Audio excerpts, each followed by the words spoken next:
June 15th, 1943.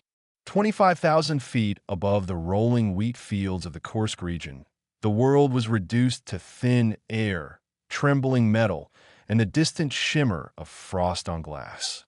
Up here, the wind carried no sound, only pressure, only vibration, only the muted growl of supercharged engines fighting for breath in a sky that resisted every climb.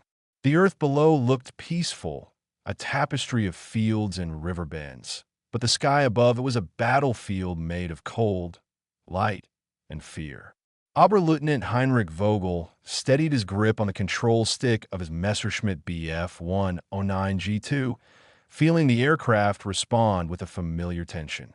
Frost spread like delicate fractures along the edges of his canopy. The oxygen mask pressed tightly against his face. Every breath came out as a pale cloud of condensation. To his left and right, two ship elements of his staffel held formation with disciplined precision, their canopies silvered by the slanting morning sun. 6 aircraft total, veterans of Jagerschwader 52, elite pilots who believed they understood every Soviet aircraft that dared to rise into their domain. They were confident. They were experienced.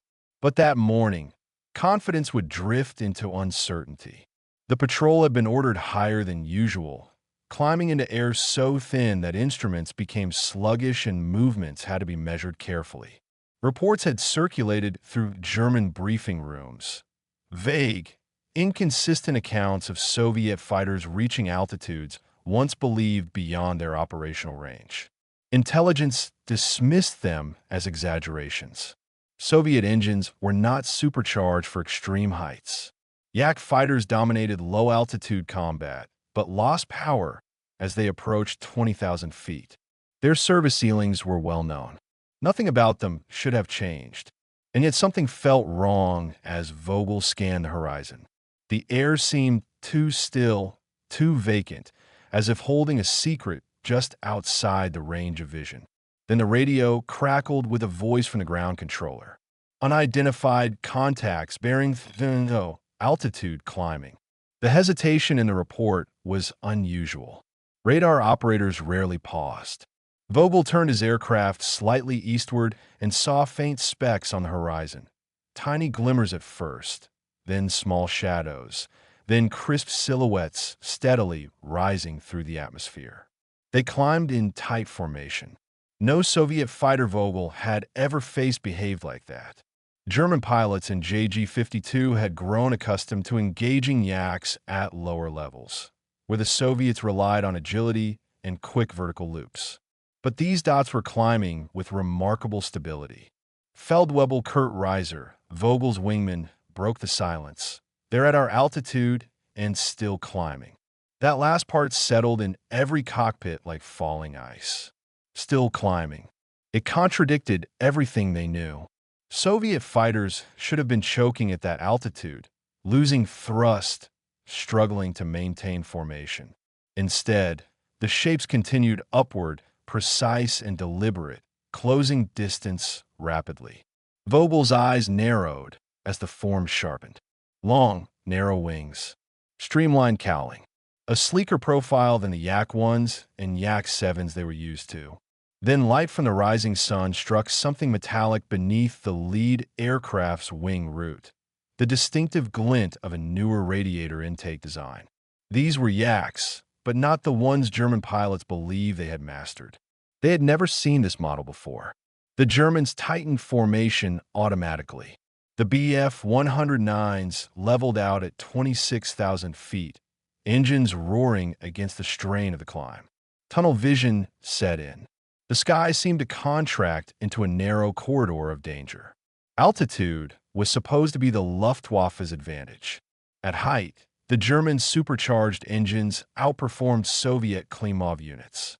Dive speed favored the Messerschmitt. Visibility favored the pilot above. But the Soviets were above them now.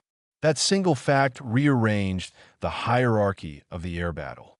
A Yak peeled downward abruptly, diving with a stability that startled Vogel. At this altitude, Soviet fighters usually wobbled, their controls stiff, their engines gasping. But this one descended smoothly, nose locked, wings steady, its guns already aligned. The first burst flashed like a brief spark, followed by the faint trace of cannon shells slicing through the upper air. SHVK rounds passed Vogel's left wing, close enough for him to feel the aircraft tremble from their wake. He rolled sharply away, losing altitude in a controlled slide. The yak followed with impossible precision. Vogel felt the shift in his chest, a cold, unmistakable recognition that something fundamental had changed. The stories were true. Soviet fighters could climb higher than expected, and now they were using that advantage with lethal intent. The sky that once belonged to German aces had suddenly become contested terrain, and the pilots of JG-52 were about to face an enemy they were not prepared for. The yak that dove past Vogel's canopy was not acting alone. Above it, staggered in a disciplined ladder formation, 3 more Soviet fighters held their altitude advantage with unnerving confidence. Their silhouettes cut against the pale sky like dark strokes of ink.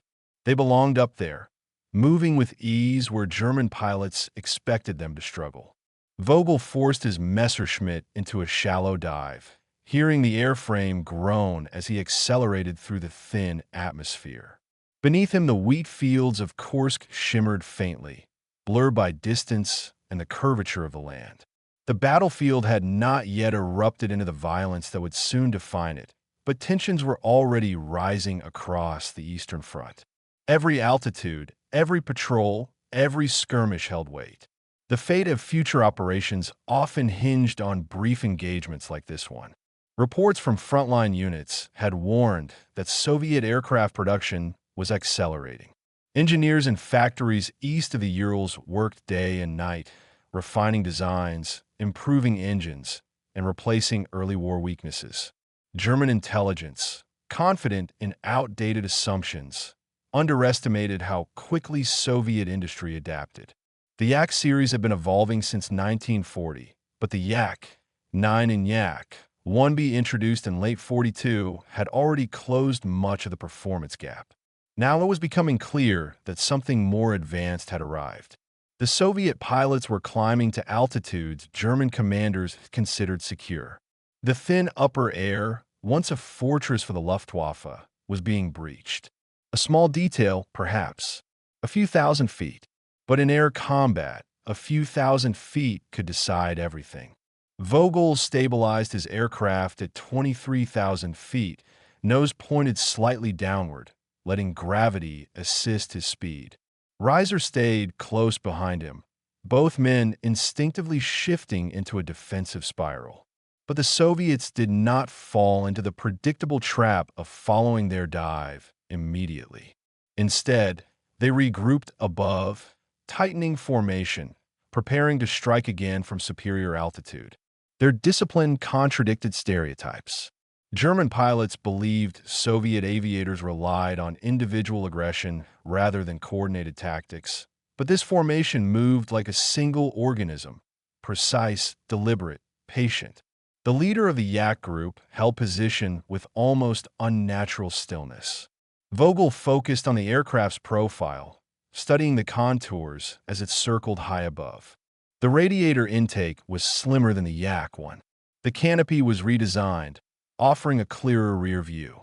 The wings were refined, with tapered tips to reduce drag at altitude. Even its paint looked different, a lighter gray-green pattern optimized for higher skies rather than forest camouflage. This was no familiar adversary.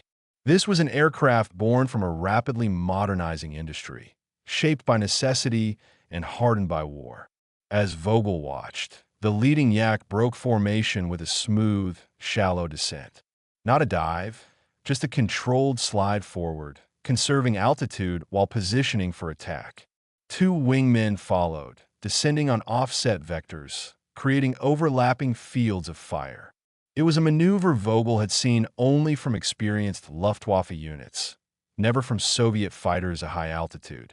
For a moment, he felt a flicker of respect. Then the attack began. Cannon shells flashed again, this time aimed at Reiser. The bursts were tight and controlled, not the wide, irregular sprays Vogel expected from Soviet guns at thin air. Reiser banked left, diving into a cloud patch for cover. His canopy reflected the glare of the sun as he vanished into the white veil. The Yaks did not pursue blindly. They adjusted, climbing slightly to maintain superiority. Their engines, upgraded Klimov VK 105PF variants, were clearly performing far better at altitude than anticipated. German pilots would later learn that Soviet engineers had increased manifold pressure, refined supercharger gearing, and improved fuel mixture controls. But in that moment, confronting the unexpected performance firsthand, Vogel felt something closer to disbelief. His staff regrouped into a defensive circle, trying to deny the Soviets clean angles of attack. But circling was a delaying tactic, not a solution. The Yaks had the height. They could choose when to strike. At 24,000 feet, the air had a strange quality. Thin, crystalline, almost metallic. Every control input felt exaggerated, delayed by fractions of a second. The aircraft responded, but with a softness that eroded confidence. German pilots had always believed their aircraft held the advantage here. Now that belief was being shredded by contrails looping above them. Another attack came, this one sudden, violent, precise. One Yak dropped through the clouds with the sun behind it, transforming into a silhouette of blazing light and shadow. The burst was short but devastating. Cannon rounds tore through the wing of one German fighter at the edge of the formation. The Bf-109 rolled into an uncontrollable spiral, leaving a thin trail of smoke as it descended. Vogel tracked its fall for 2 seconds before forcing himself to look away. There was no time for grief. Air battles at altitude were decided in seconds. The Soviets were dictating the tempo, each pass carving away at German cohesion. Vogel switched tactics, breaking away from the defensive circle and diving to gain speed, one of the few advantages still at his disposal. The Messerschmitt responded instantly, dropping into denser air. But as he leveled out at 21,000 feet, the shadow of a Yak appeared above him again, poised for another strike. For years, German pilots owned the skies at altitude. But on that June morning, as Vogel maneuvered desperately beneath a Soviet fighter climbing higher than any Yak he had ever encountered, he understood that the rules had changed. And the Luftwaffe was no longer fighting the enemy they thought they knew. Vogel leveled his aircraft at 21,000 feet, the Messerschmitt trembling slightly as it cut through denser air. For a brief moment, he felt the engine regain strength, its supercharger breathing more comfortably, the aircraft responding with sharper precision. But before he could settle into a new defensive course, the shadow returned, stretching across his canopy like a dark blade. The Yak was already above him again. It should not have been there. Not this quickly. Not with this much altitude still in reserve. For 2 years, German pilots had relied on predictable patterns in Soviet behavior. The Red Air Force typically fought low, where their early war engines performed best. They attacked German formations only after the Luftwaffe descended to ground support altitudes, where Soviet anti-aircraft fire could assist. But this Yak pilot did not descend. He climbed, almost effortlessly, preserving his advantage like a predator circling a weakening target. Vogel pulled into a shallow climb, testing whether the gap could be closed. The answer came swiftly. The Yak simply rose with him, keeping perfect distance, engine humming cleanly even as the air thinned further. Reiser rejoined formation on Vogel's left, his breathing audible through the static on the radio. Both pilots scanned the sky for more threats, but all immediate danger came from the single Yak overhead. It hung above them like an executioner's axe, poised to drop without warning. Allied intelligence officers would later learn that by mid-1943, Soviet engineers had refined the VK-105PF engine so effectively that its high-altitude performance rivaled that of early war German engines. New carburetors allowed smoother mixture control at altitude. Revised supercharger gears maintained power output above 20,000 feet. Refinements in wing aerodynamics reduced drag significantly. These were not minor changes. They were the invisible foundation of a new generation of Yak fighters, machines capable of meeting the Luftwaffe on equal footing where Germany once held a monopoly. But Vogel knew none of this as he stared upward, feeling the slow tightening of tactical pressure. All he knew was that a Soviet pilot, flying aircraft the Luftwaffe considered inferior, was holding him in check at an altitude Germans believed was theirs alone. Another burst erupted from above. Two cannon shells streaked past Vogel's canopy before he could react, tearing open the sky with metallic flashes. He rolled right instinctively, diving again to gain speed. The Yak followed with seamless control, sliding into a shallow pursuit angle without overcommitting. This discipline unsettled Vogel more than the gunfire.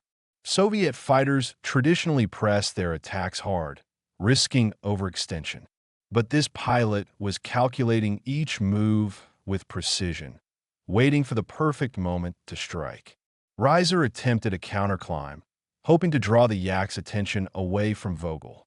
But the Soviet pilot corrected instantly, breaking his descent and rising to intercept Reiser's attempt. Their aircraft converged for a moment, two silhouettes crossing paths against a brightening sky, and then the Yak snapped into position directly behind Reiser's climb vector. A perfect counter, a deadly one. The cannon shells came immediately. 3 bursts, short, controlled, surgical. Reiser's tail assembly shuddered under the impact. A trail of black smoke burst from his engine cowling. His voice crackled through the radio, strained but still focused as he tried to stabilize the aircraft. Vogel felt a surge of panic but forced it down. Emotion had no place at altitude, not when survival depended on cold, precise calculation. Another German pilot dove in from the right, attempting to disrupt the Yak's attack. But the Soviet pilot reacted with reflexes honed through a year of brutal air combat over Stalingrad and the Volga corridor. A hard rudder input, a brief roll, and the Yak escaped the intersecting flight path, rising again to its throne above the battlefield. Each maneuver demonstrated the same reality. The Soviets were no longer chasing the Luftwaffe. They were challenging it. Vogel now understood the broader implications. If Soviet fighters could hold their own above 24,000 feet, German reconnaissance flights would become vulnerable. High-altitude escorts would lose their advantage. Bomber interception, long a Luftwaffe specialty, would become far more dangerous. The Eastern Front, already strained by attrition, would tilt further against German air power. But the tactical problem in front of him remained immediate. The Yak descended again, this time with determination. The dive angle was steeper, more aggressive, the intent unmistakable. Vogel jerked his aircraft left, then right, trying to shake the attack. The Yak adjusted smoothly, holding firing position with unnerving stability. A flash. Cannon fire. The first round struck Vogel's right wingtip, tearing through aluminum and sending vibrations through the entire airframe. He gritted his teeth, forcing the Messerschmitt into a vertical dive. Gravity seized the aircraft, pulling it downward at dangerous speed. The air thickened rapidly. The engine roared. For a moment, he believed he had escaped. But the Yak still lingered above, circling patiently, holding its altitude advantage like a knife pressed to the Luftwaffe's throat. One wrong move, and the Soviets would slice into another German formation. And far below, across the endless fields of Kursk, tens of thousands of soldiers were preparing for an offensive that would become the largest armored clash in history. Air superiority would determine which army claimed the skies above that coming storm. As Vogel leveled out again, sweat running down his temples despite the cold, he realized something profound. The Luftwaffe was witnessing the birth of a new threat, one that would reshape future battles.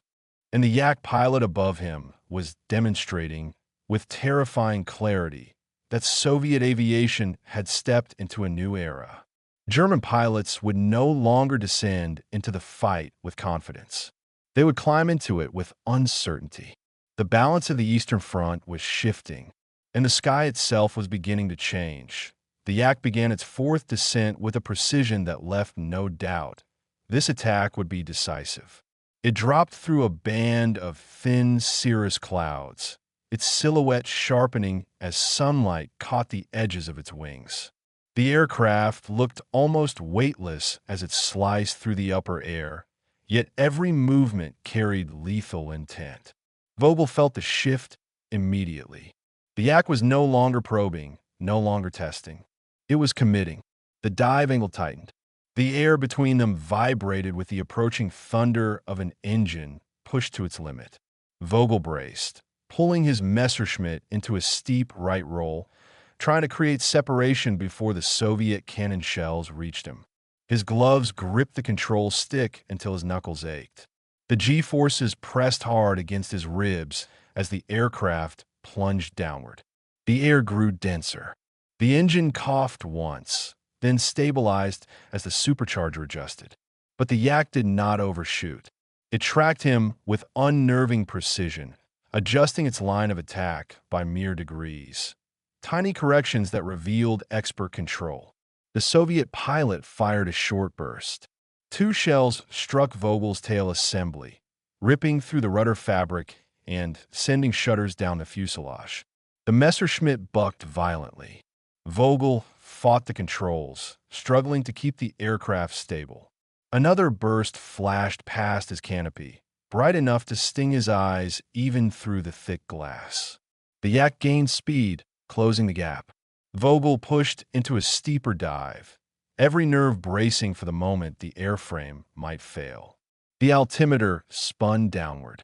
20,000 feet. 19. 18. He had no choice but to risk structural damage. The alternative was being torn apart midair. At 17,000 feet, the Soviet pilot finally broke away, not because he lost position, but because he had made his point. The Yak climbed again, regaining altitude with agile, effortless grace. There was something almost taunting in the motion, a display of confidence German pilots had never expected from the Red Air Force. Reiser reappeared on the radio, his breathing labored, his engine smoking heavily. Vogel's relief was brief. Another German pilot did not respond at all. The silence stretched on, a hollow confirmation of what they both already knew. The Soviet fighter's shock performance at altitude had cost the Luftwaffe another aircraft. Vogel gathered what remained of the formation. Only 3 of them still flew in a coherent group, and all were carrying damage.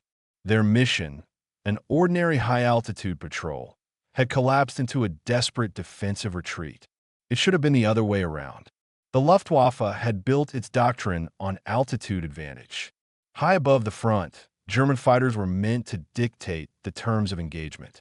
Yet here they were, fleeing downward from a single opponent. The psychological weight of that reversal struck Vogel harder than any cannon shell. As they continued descending to safer altitudes, the Yak remained in the distance above them, a speck of dark motion against the bright sky, circling like a hawk that had no need to waste energy on pursuing exhausted prey. Its presence alone held them in check. When Vogel's formation reached 15,000 feet, the Yak finally broke off. It climbed one last time, silhouetted against the sun, before disappearing into higher air, exactly where German pilots believed Soviet aircraft could not go. Silence filled the cockpits. Only the engines broke the quiet, their strained vibrations a reminder of how close the last minutes had come to disaster.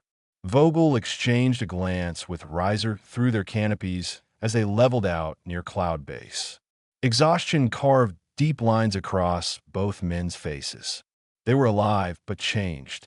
Not physically, though Reiser's aircraft trailed a thick plume of oil smoke, but mentally, strategically, fundamentally. 30 minutes earlier, they believed the Luftwaffe owned the upper sky. Now they knew that assumption was dead. Vogel radioed the nearest ground controller, reporting partial damage and requesting priority landing. His voice trembled slightly, betraying the tension he had tried to suppress. The controller acknowledged calmly, unaware of the shock unfolding in the minds of the returning pilots. As the airfield came into view, the familiar rows of parked aircraft and maintenance hangars felt strangely distant. Vogel lowered his landing gear, feeling the wheels lock with a comforting metallic thud.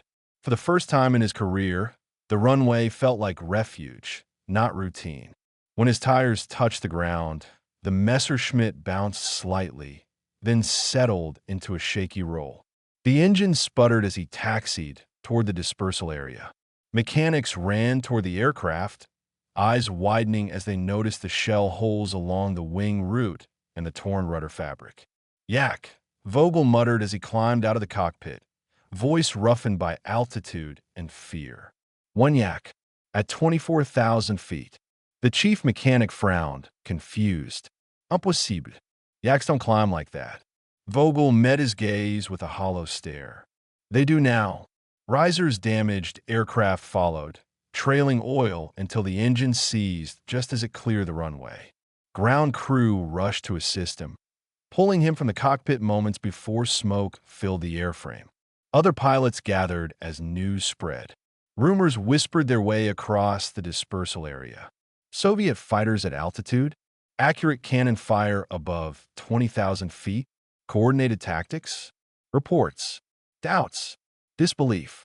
Yet the wreck of one German aircraft, still smoldering outside the maintenance shed, left an undeniable truth. The Eastern Front had changed, quietly, suddenly, and without warning.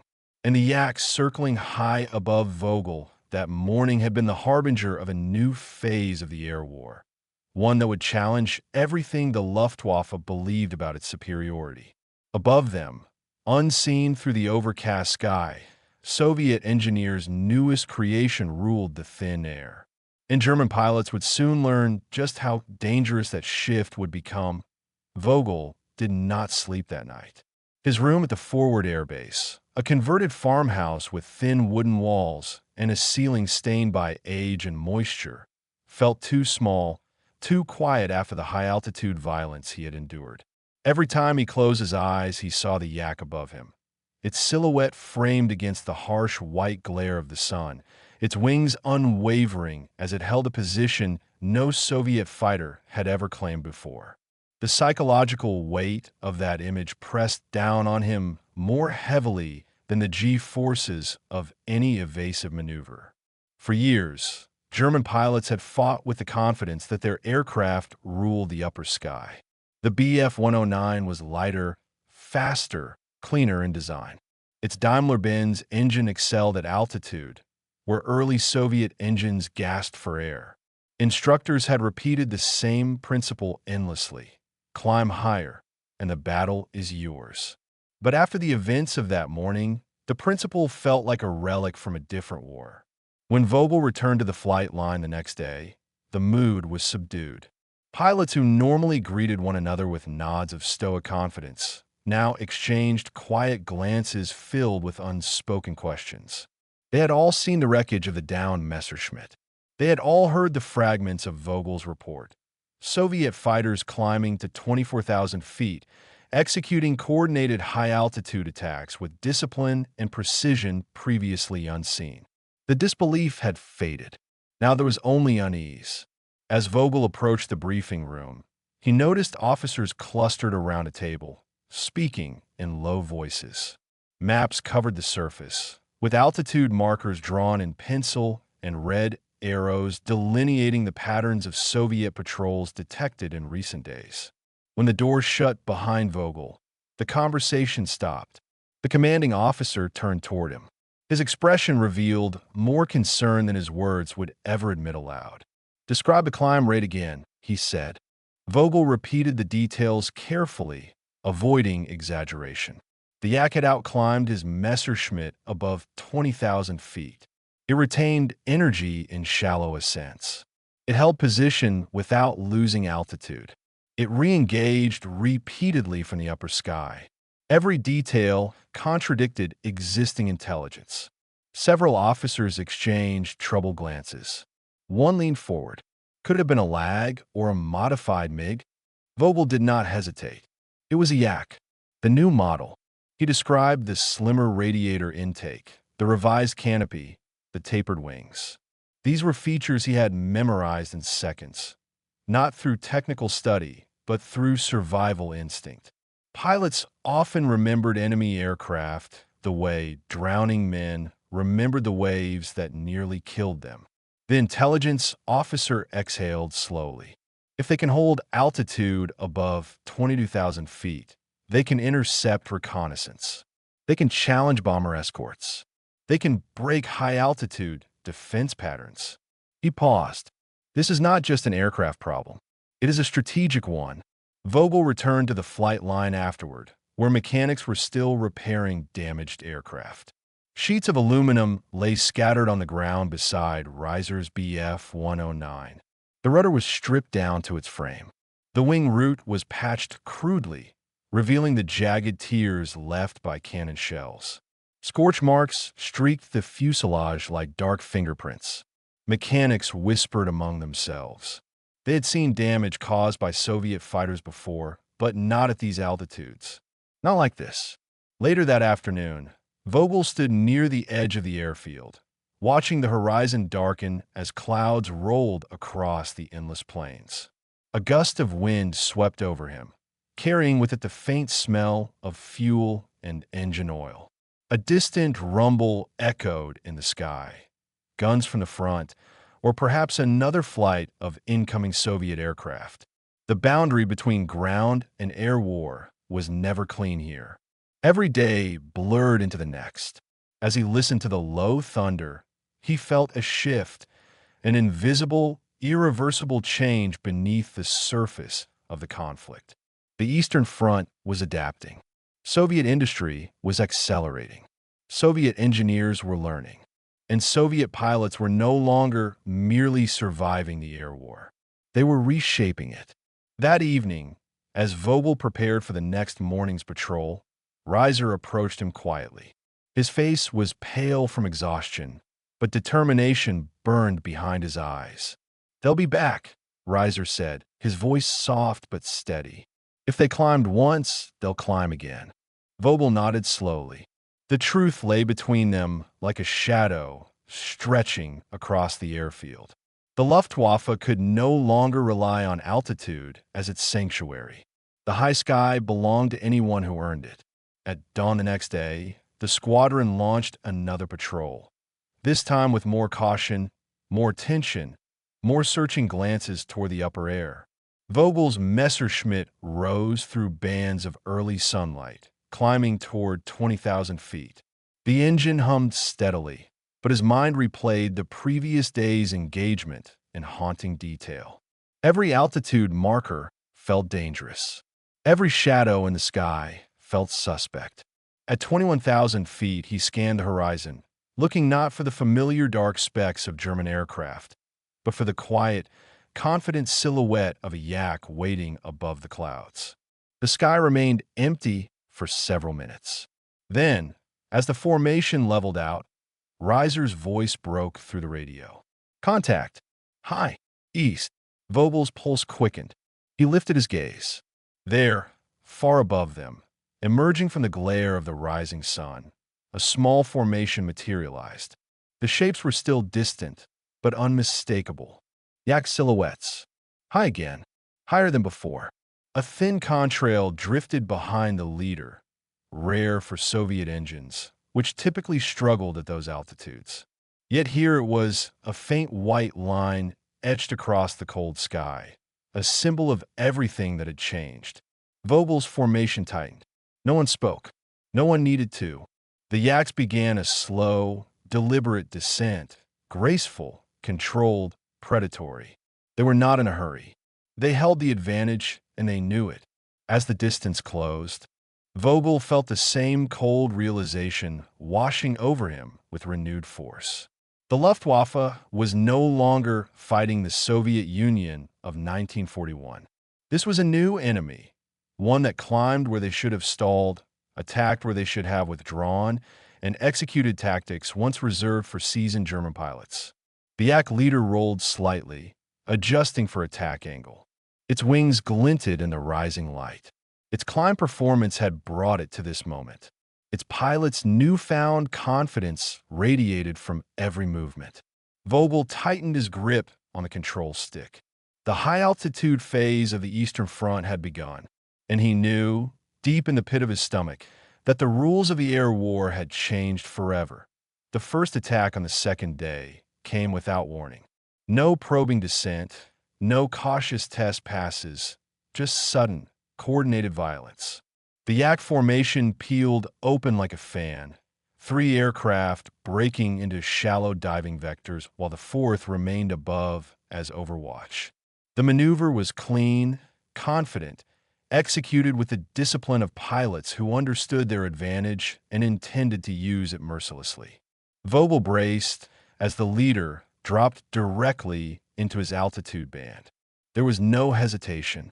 The Yak came in fast, its nose aligned with surgical precision, cannon ports already glowing with the first spark of ignition.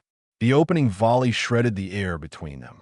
Tracer streaks burned across Vogel's field of view like molten wires cutting the sky.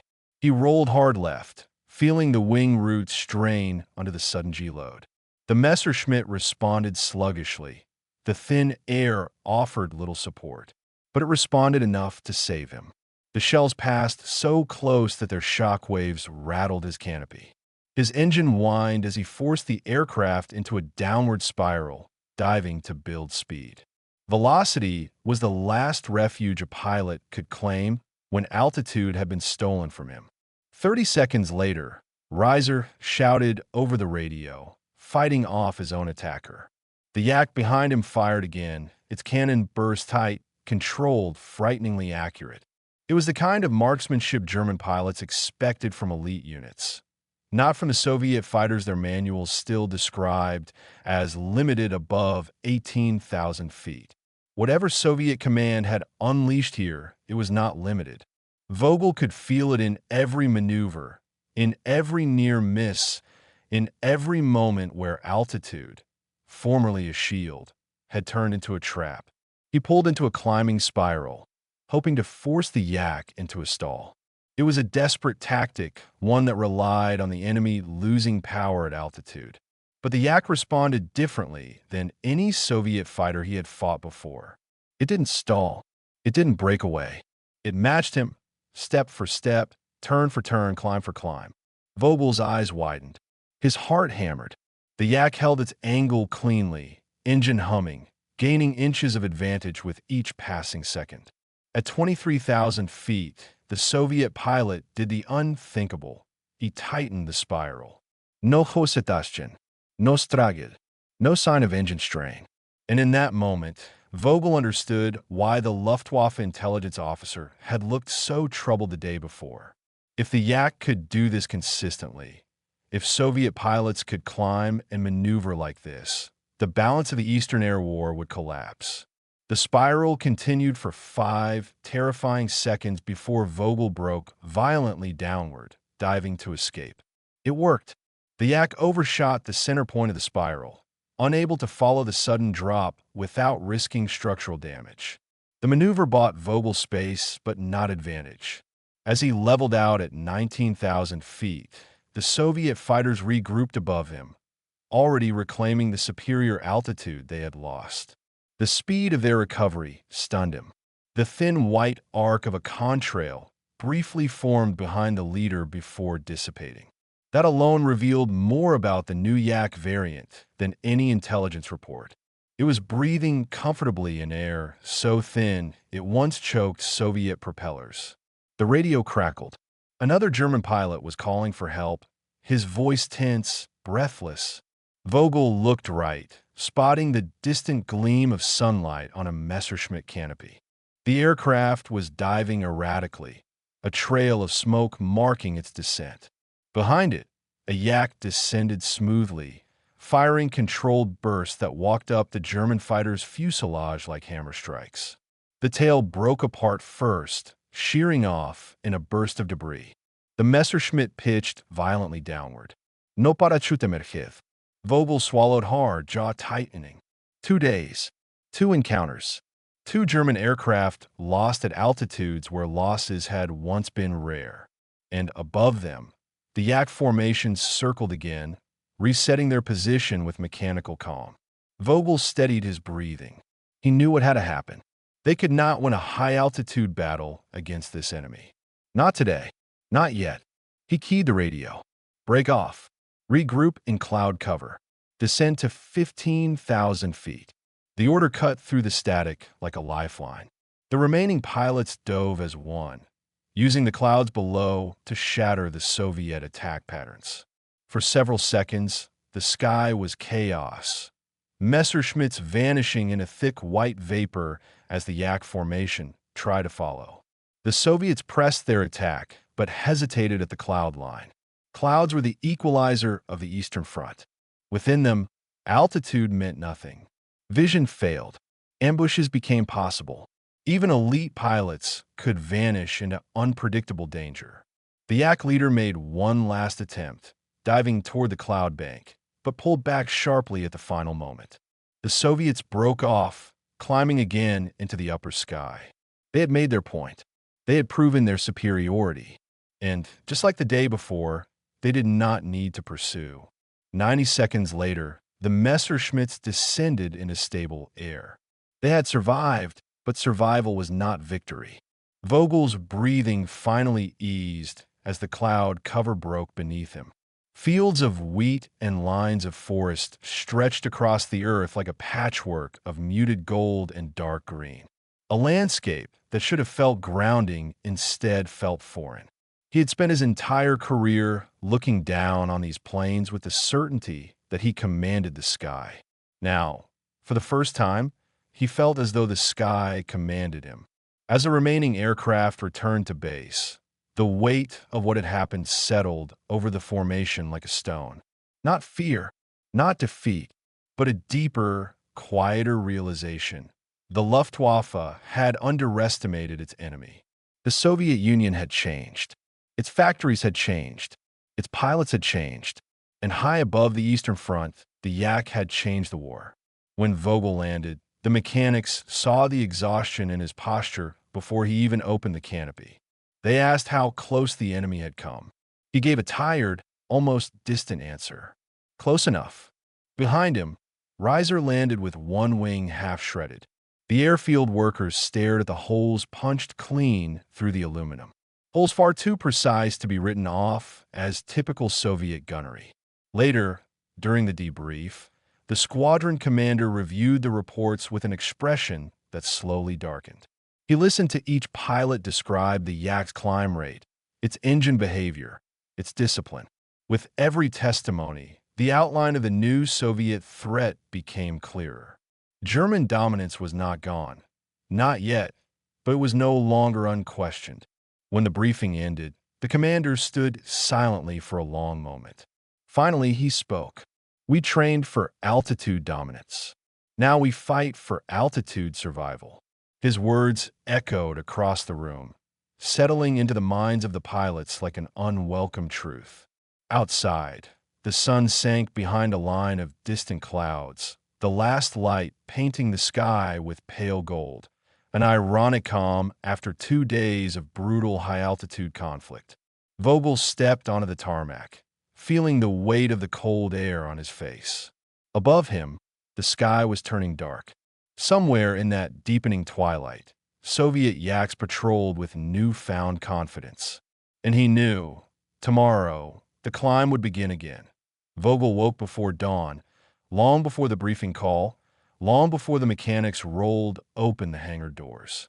The air inside the small barracks room was cold enough that his breath fogged faintly in the darkness.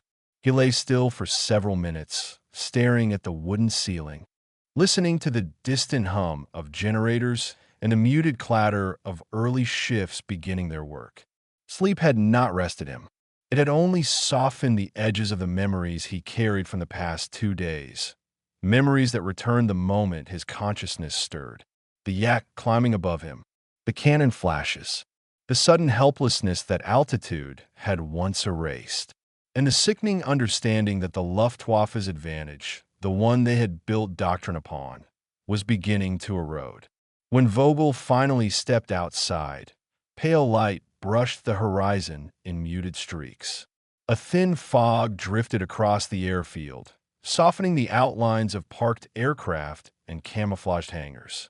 Mechanics moved like silhouettes through the mist, their footsteps crunching on frost-hardened ground.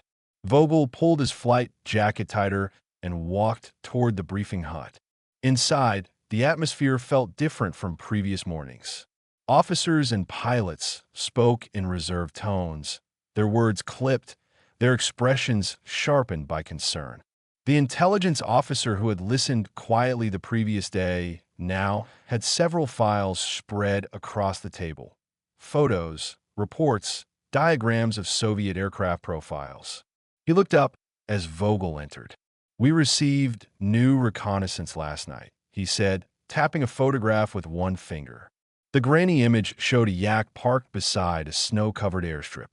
The proportions of the aircraft matched what Vogel remembered: refined wings, slimmer intake, new canopy. A newer model designation had been handwritten beneath it. Yak 9D. Extended range, the officer explained. Improved supercharger. Higher critical altitude. Vogel absorbed the information silently. This was the proof the officers had needed. The Soviets had introduced a new fighter variant, and it had already reached the front line. The commander entered the room, carrying a folder thick with reports. His voice was steady when he addressed them, but its firmness could not mask the tension beneath it. "Gentlemen, we underestimated the Yak series.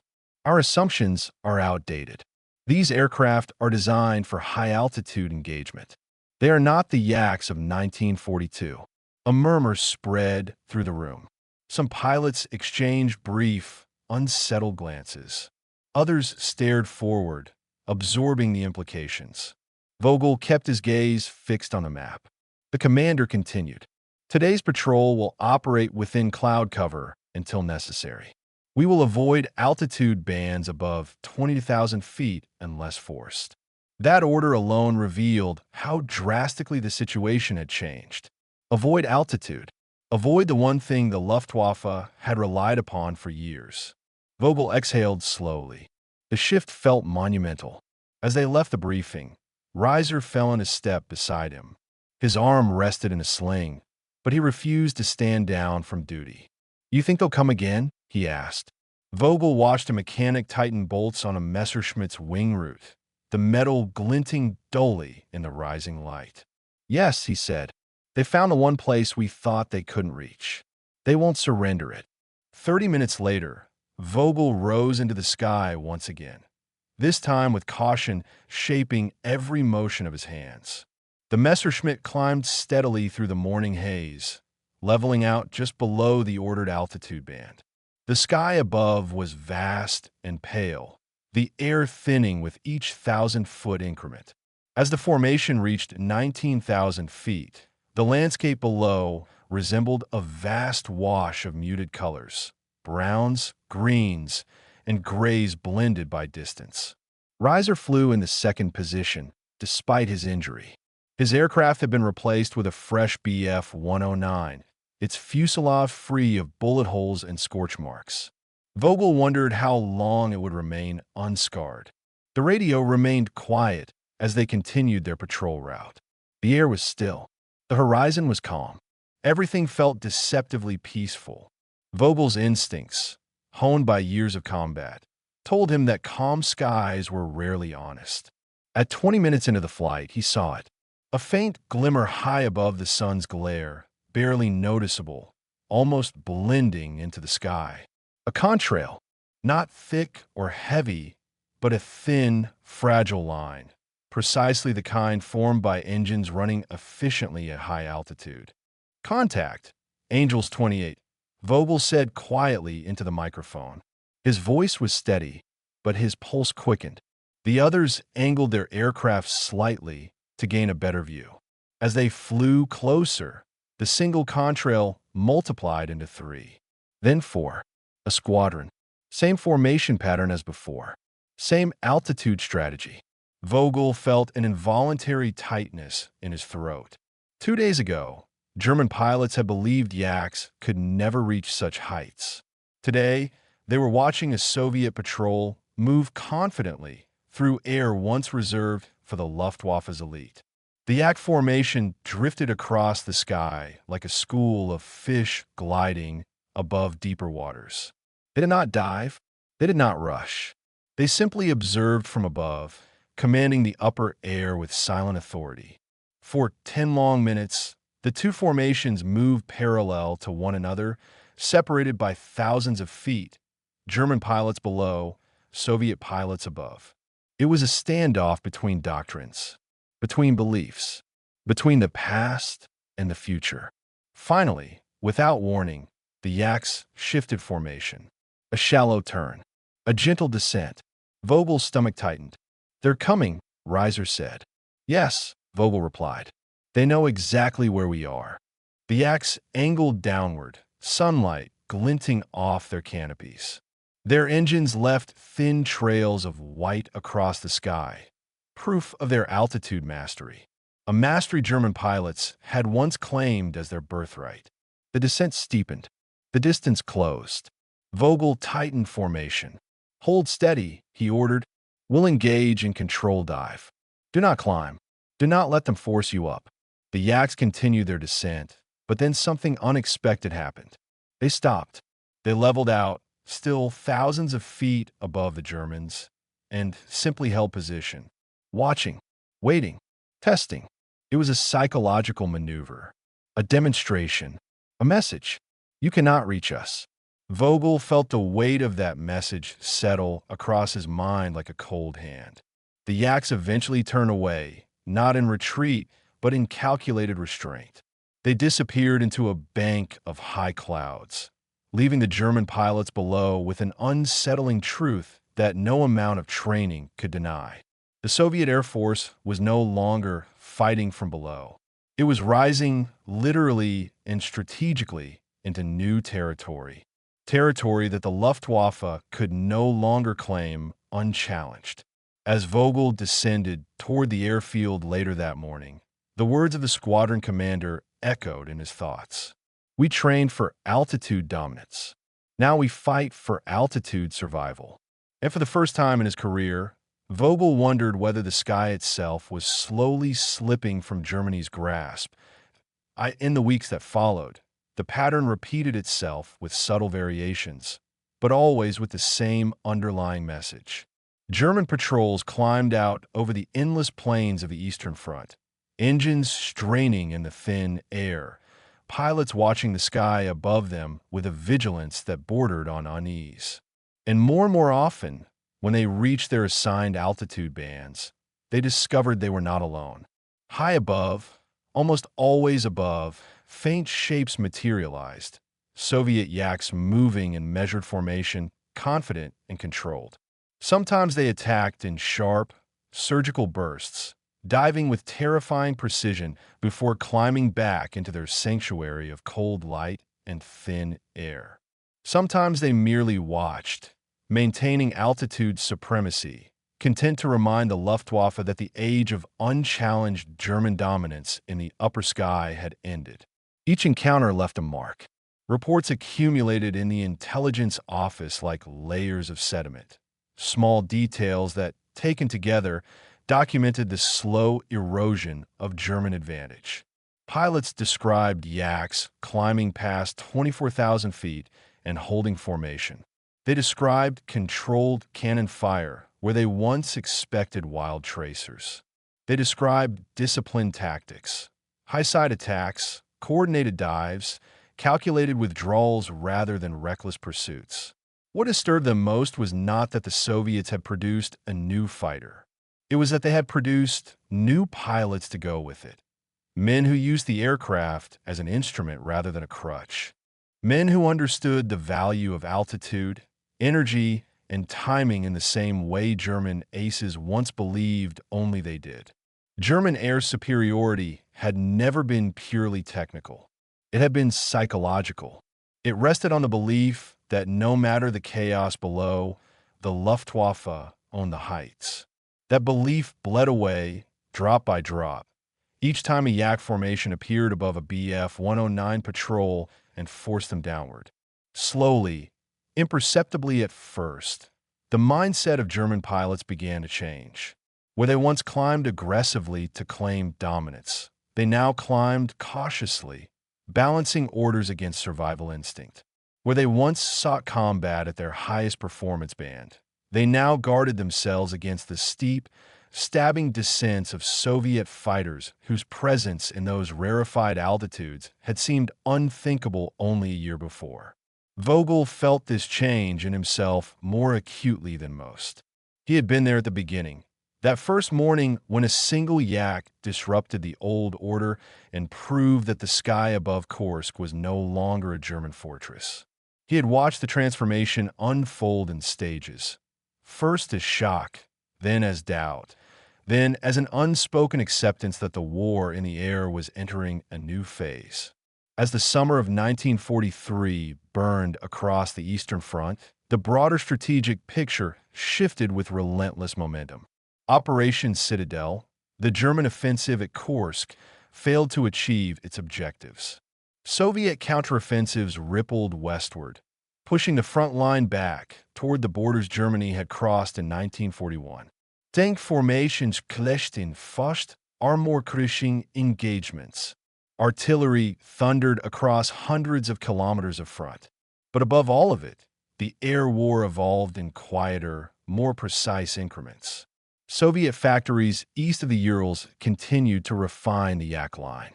The Yak 9D extended range. The Yak 9T introduced heavier cannon armament. Soon, whispered reports began to circulate of yet another model. The Yak 3, lighter, more agile, optimized for low and medium altitudes, but flown with the same new discipline that had defined the high-altitude Yaks Vogel had encountered. These developments did not exist in isolation. They combined with improved pilot training, better coordination between ground control and fighter units, and a growing confidence among Soviet aviators who had survived the brutal early years of the war. The Red Air Force of 1943 was not the same force that had bled so heavily in 1941. It had learned. It had adapted. It had endured. On the German side, the opposite trend took hold. Experienced aces were lost to attrition, to exhaustion, to the simple mathematics of a war fought on too many fronts for too long.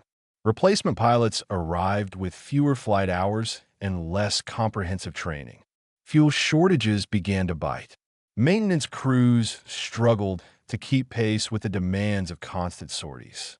The Luftwaffe was still dangerous, still capable, still technically formidable, but it was no longer untouchable. It was no longer assured. One evening, months after his first encounter with the high-climbing Yaks, Vogel stood at the edge of a different airfield farther west. The front had shifted. The names on the briefing maps had changed.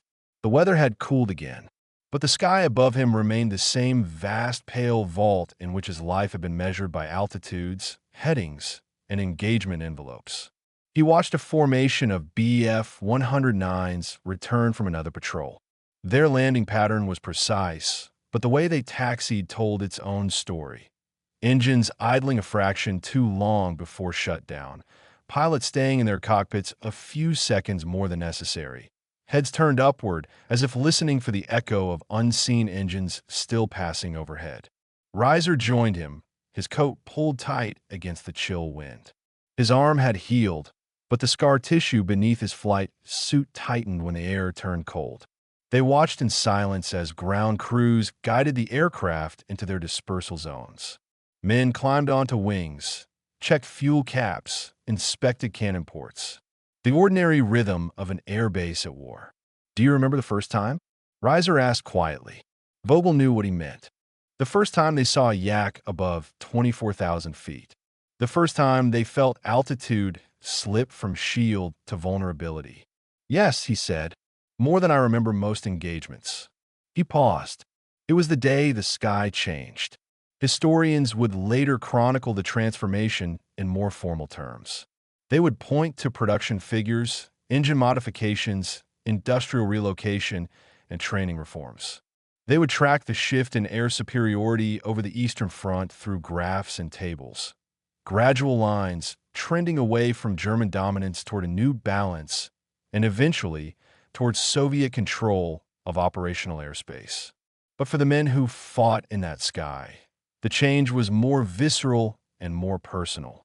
It was felt in the strain of an engine pushed harder than before, in the angle of a contrail tracing an unexpected path across the upper air, in the realization that the next silhouette appearing above the sun might not be a friendly wingman, but a Soviet fighter arriving from a place where German manuals still claimed no enemy could be.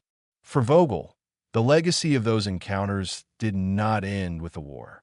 Years later, when the conflict had faded into the realm of memory and history books, he would still find himself looking upward on clear days, tracking the passage of civilian airliners leaving thick white trails across peaceful skies. They crossed altitudes that had once been fought over with cannon shells and desperate dives. Now they carried passengers who saw only beauty in the thin white lines stretching toward the horizon. He never spoke often about the yak that climbed higher than expected. When he did, he described it not as a curiosity, not as an anomaly, but as a turning point. A moment when a single aircraft, guided by a skilled and determined pilot, had shattered an illusion that had once been as solid as metal. The illusion that technology on one side would always remain superior. The illusion that the enemy would always stay within expected limits. The illusion that doctrine could not be broken by adaptation. The story of the Yak's climb was, in a sense, the story of the Eastern Front itself. A story of an adversary underestimated, of an industrial machine relocated and rebuilt under fire, of a nation that absorbed unimaginable losses and still managed to push upward, slowly, painfully, relentlessly, until it reached heights its enemy had never anticipated. German pilots were shocked when Soviet Yak fighters climbed higher than expected. Behind that shock lay more than surprise. It contained a realization that went far beyond one engagement, one patrol, one day over Kursk. It was the recognition that the war was no longer governed solely by German initiative. The opponent they faced was no longer simply reacting. He was reaching, learning, and evolving. And high above forests, rivers, and cities scarred by years of fighting, the thin, cold air bore witness to a quiet, decisive shift. Once, the Luftwaffe had used altitude to look down on its enemy with confident detachment. Now, in that same sky, German pilots had to look up. The sky had not changed. The physics had not changed. But the balance had. Machines once dismissed as inferior now traced contrails through the rarefied air of 25,000 feet and beyond, flown by men who had earned their place among the clouds. The shock of that realization lingered long after the last Yak and the last Messerschmitt had landed, long after the front lines had moved west, long after the war itself had ended. It lingered as a reminder of a simple, enduring truth. In war, as in the sky, advantage is never permanent. It belongs to those who adapt.